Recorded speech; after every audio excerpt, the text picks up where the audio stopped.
Statins and Cholesterol Management by Team 9, Class of 2014.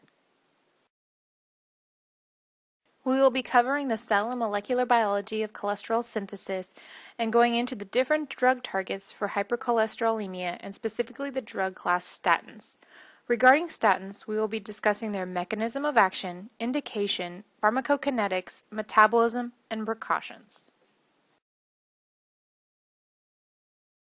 Hypercholesterolemia is an elevation of total cholesterol and/or LDL cholesterol in the blood. Elevation is characterized by a total cholesterol of being greater than 200 mg per deciliter and an LDL cholesterol of greater than 100 mg per deciliter. These values are diagnosed by a fasting lipid profile.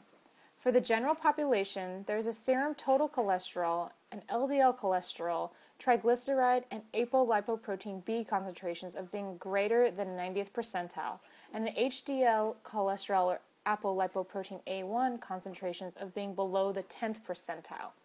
However, cholesterol is an essential lipid that is needed for cell membranes, and it is absorbed through the diet or through the endogenous manufacturer within the body. Lipoproteins are spherical structures which contain water-insoluble lipids such as cholesterol esters and triglycerides as the core components.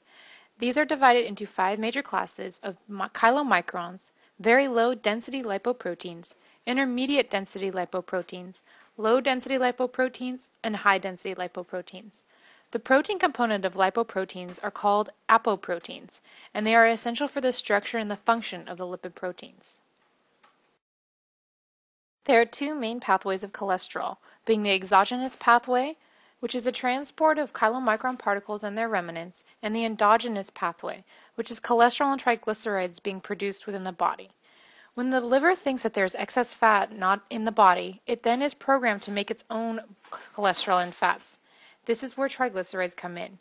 Triglycerides are the starting materials for cholesterol, and when LDL is in excess in the blood, it needs to be handled like waste. And this waste is recycled via the good cholesterol, which is HDL.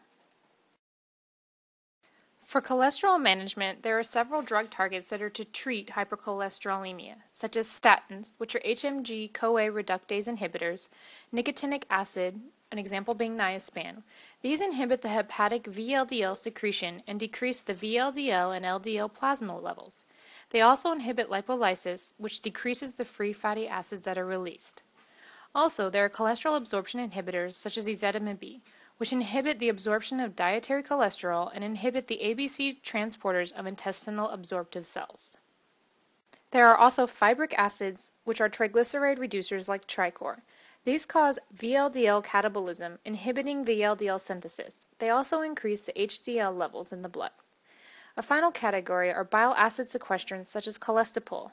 These increase the cholesterol conversion to bile, which increases the LDL clearance of the body. They also lower cholesterol plasma levels. This is a diagram of the cholesterol synthesis pathway. Our main topic of statins will be targeting the rate-limiting step catalyzed by HMG-CoA reductase. Examples of statin drugs are Lipitor, which is atorvastatin, Pravachol, which is pravastatin, Zocor, which is simvastatin, and Mevacor, which is lovastatin. We will be taking a closer look at statins by using Lipitor or atorvastatin as an example. As a statin, its mechanism of action is the inhibition of the rate-limiting enzyme HMG-CoA reductase. This inhibition reduces the production of mevalonic acid from HMG-CoA, which results in a compensatory increase in the expression of LDL receptors on hepatocyte membranes and a stimulation of LDL catabolism. As a statin, it is indicated for hyperlipidemia or dyslipidemia. Leading into the pharmacokinetics of statins, we can see that with the exception of pravastatin, they all have similar chemical properties and undergo metabolism by cytochrome P450. Statins are administered orally as active hydroxy acid. Lovastatin and simvastatins are the 2 exceptions, which are formulated as lactone prodrugs, which are enzymatically hydrolyzed in vivo to their active hydroxy acid form. Statins are rapidly absorbed following administration, and they reach their peak plasma concentration within 4 hours. Statins undergo extensive first-pass metabolism, so they have low systemic bioavailability.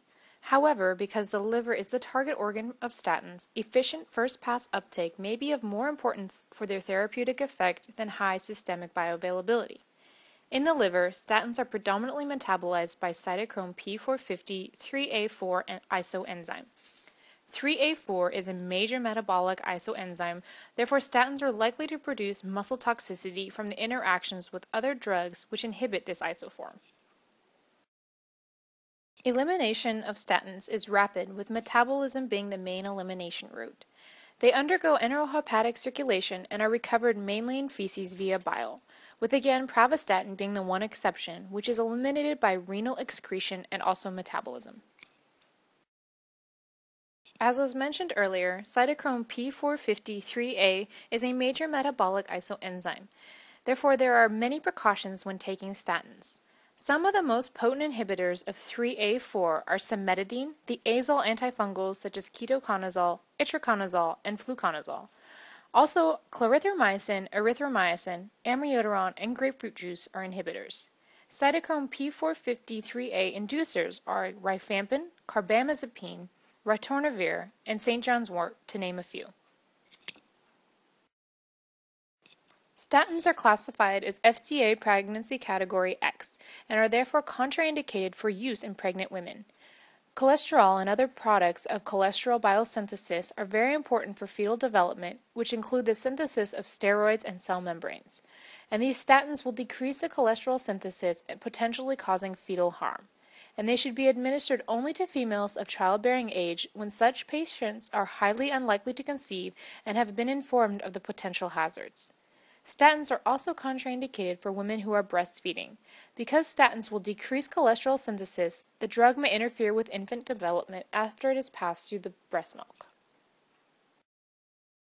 After our discussion of cholesterol management, we now have a better understanding of hypercholesterolemia and the different drug targets such as nicotinic acid, cholesterol absorption inhibitors, fibric acids, bile acid sequestrants, and particularly statins, which examples are Lipitor, Pravachol, Zocor, and Mevacor.